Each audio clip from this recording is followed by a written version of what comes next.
السلام عليكم ورحمة الله تعالى وبركاته. أكيد أنك بين النقر على هذا الفيديو والدخول إلى هذه القناة أنت مهتم بما نقدم. إذا كنت ترى أن هذا المحتوى ذو فائدة ما عليك سوى الاشتراك وتفعيل زر الجرس حتى تتوصل بباقي الفيديوهات.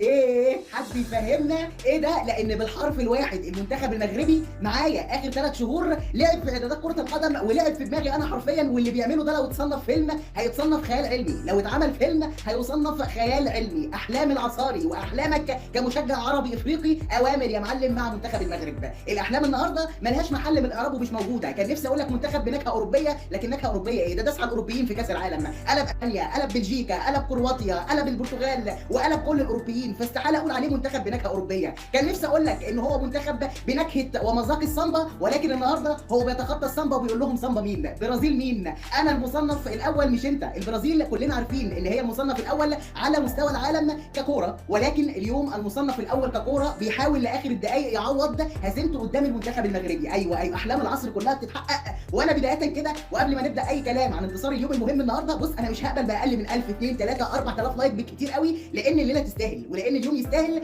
ولان اللي عمله النهارده المنتخب المغربي يستاهل الكلام عليه وفرد محل وحديث ليه على مستوى اليوم. يوم بنبداه كده بسم الله الرحمن الرحيم بليله جميله وعظيمه، في يوم مش هيتنسي اطلاقا. 26 مارس 2023 المنتخب المغربي يقول للمنتخبات العربيه والافريقيه لا مزيد من الاحلام. مفيش حاجه اسمها منتخبات صغيره قدام البرازيل وقدام كبار اوروبا وقدام الناس دي كلها، لا، هنكسبهم، هنغلبهم، هنتفوق عليهم، هنكتسحهم، هنعمل عليهم تيكي تاكا زي اللي حصل النهارده، هنعذبهم وهنخليهم مش قادرين يتفوقوا علينا. ده اللي عمله النهارده، كسروا التابو زي ما كسروه في كاس العالم، بيكملوا بيكسروه النهارده على مستوى اليوم قدام البرازيل، اللي انا كمنتخب مصر فخور جدا بماتش كاس القارات وال 4-3. لا، النهارده النظريه دي بتتكسر، ماتش جديد وفرجه جديده وبحث جديد. هقعد ادور على اليوتيوب كل شويه وانا عمال اتفرج وعمال ادور على المغرب البرازيل وتفوق المنتخب المغربي على البرازيلي. يعني بجد بجد اللي اتعمل النهارده قمه العظمه على مستوى اليوم لفريق خارج من بطوله مجمعه. وكلنا اتعودنا اي فريق بيخرج من بطوله مجمعه الكيرف بينزل، الكيرف بيقل، ما بيبقاش زي الاول، ما بيبقاش احسن حاجه. ولكن العكس تماما حصل النهارده، العكس تماما حصل النهارده. نفس المستوى، نفس ال 4-1 4-1 على الحاله الدفاعيه، نفس ال 4-3-3 في الحاله الهجوميه، نفس خطوره الكره الثابته، نفس العرضيات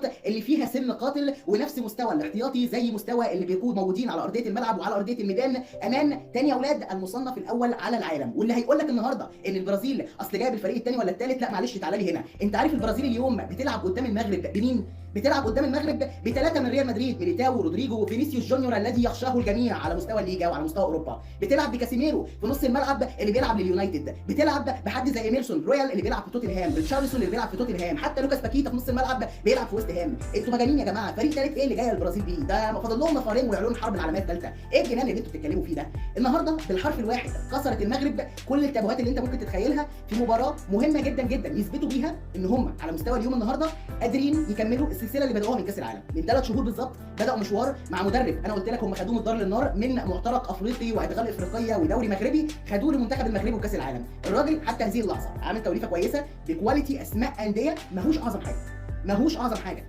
يعني كواليتي الاسماء بتاعت الانديه اللي عند المنتخب المغربي مع كامل احترامي لا فيهم حد بيلعب في ريال مدريد، ولا حد بيلعب في اليونايتد، ولا حد بيلعب مع برشلونه، ولا حد بيلعب مع اليوفي، مفيش الكلام ده. ولكن لعيبه بالحرف الواحد تستاهل انديه الدرجه الاولى وتستاهل انديه الصف الاول وانديه الشباك، لانهم لعيبه عندهم امكانيات عاليه جدا على المستوى المهاري، عندهم روح، عندهم اصرار، وعندهم الاهم من كل ده وهو الجماعيه اللي بتميزهم على مستوى الملعب واللي بيقدموه في ارضيه الميدان.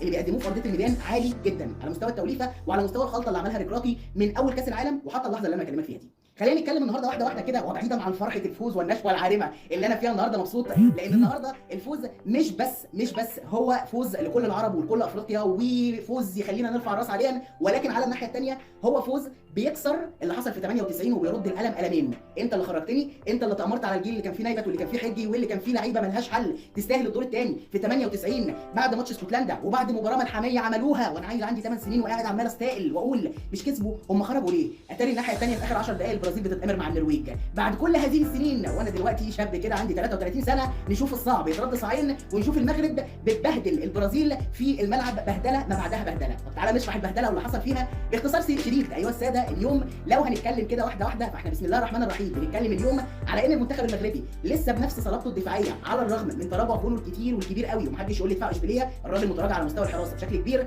ولكن تظل نفس ال 4-1-4-1، نفس الاربعه اللي في الدفاع ومعاهم قدامهم مسمار نص الملعب مرابط، نفس الاربعه اللي قدامهم النصيري، ونفس المنظومه اللي بتضيق المساحات وبتقفل على المنتخبات وبتخليهم يحتاروا. لويس انريكي احتار فيهم وما عرفش يعمل حاجه. البرتغال برونالدو نفس الحدوته، واليوم بتكمل الحدوته مع البرازيل بمدربها المؤقت وبلاعبتها بتوع الصف الاول.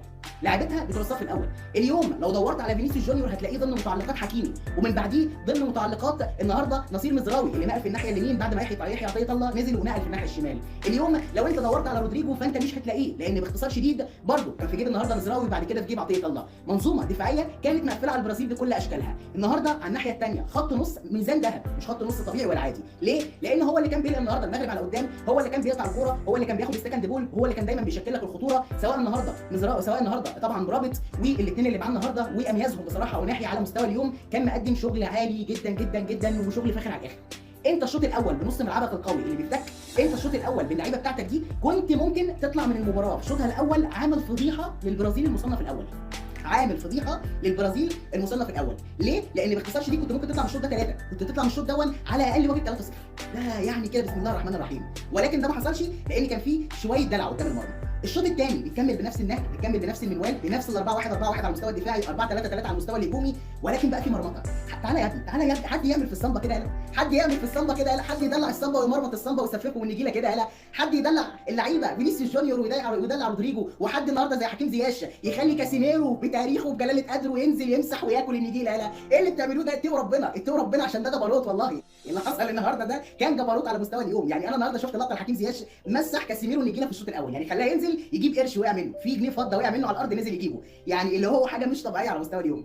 ففعليا النهارده كان في سفاله وقله ادب كرويه، وانا بحب النوع ده من السفاله، وعلى ناحيه ثانيه انضباط خططي، قوه ورغبه في العوده، واخدين المباراه بمنتهى الجديه مش كانها مباراه وديه، ودخلوا البرازيل الناحيه الثانيه في نفس الاجواء. يعني انا النهارده لما اتفرج على لعيبه البرازيل واقفين على الجون الاوفسايد عمالين يتحايلوا على الحكم وعمالين يسالوه ان هي جون، لما النهارده اتفرج على فينيسيوس جونيور عمال يعمل التحامات ويتخانق مع برابط، لما النهارده اشوف اللعيبه عماله بتحاول ان هي تعوض او تعمل حاجه، لا هم دخلوهم في المنافسه على ان هي منافسه مش وديه مش فريندلي، دي منافسه ان انا النهارده بثبت انا زعيم ولا لا، انا رابع العالم عن جداره في كاس العالم اللي فات ده ولا لا، انا هستمر على نفس الكيرف والمستوى ده ولا لا. والنهارده اكتسحوا كل التحديات. انا النهارده زي ما بدات لك في الحلقه، لو هقول على منتخب المغرب في اليوم دوت ان هو منتخب اوروبي انا بظلمه، لان هو داس على اسياد اوروبا، داس على بلجيكا، داس على كرواتيا، داس على اسبانيا، داس على البرتغال، مش هقول منتخب اوروبي، ده دايس على رقبه اوروبا يا عم الحاج، ده مدلع اوروبا يابا. طب لو هقول عليه النهارده منتخب برازيل وبرازيل افريقيا، ما هو حط على البرازيل، ما هو حط، ده هو دلع الصمبا يا عم الحاج، ما هو اكتسح الصمبا يابا. الصمبا النهارده ما بقتش صمبا، ده كسروهم خالص. يعني منتخب المغرب النهارده نازل يقول الصمبا، يعني الصمبا راسها اصلها افريقيا، فانتوا ترجعوا الراسه لاصلها ونحرر الراس يا معلم ونرجع الراس تاني لافريقيا، حيث المغرب وحيث العظمه الكرويه اللي بيتم تقديمها من 3 شهور فاتوا وحتى هذه اللحظه، من 3 شهور فاتوا وحتى هذه اللحظه. تكتيك ثابت، دفاع ثابت، وعلى ناحيه ثانيه لعيبه ثابته على نفس المستوى، مش بتكتسح، مش بتحقق سكورات كبيره، ولكن بتحقق المطلوب.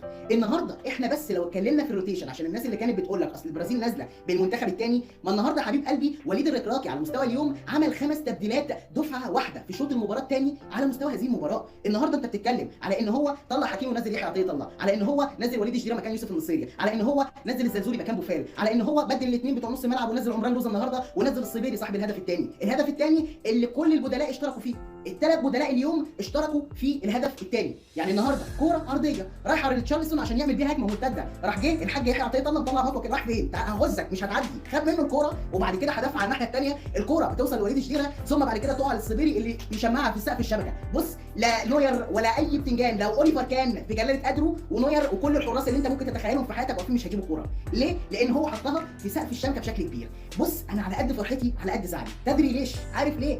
لان باختصار شديد اليوم ده الماتش ده كان ممكن يخلص باختصار شديد جدا جدا سكور للمنتخب المغربي، وانا مسؤول عن كلامي، سكور للمنتخب المغربي خصوصا في شوط المباراه الاول.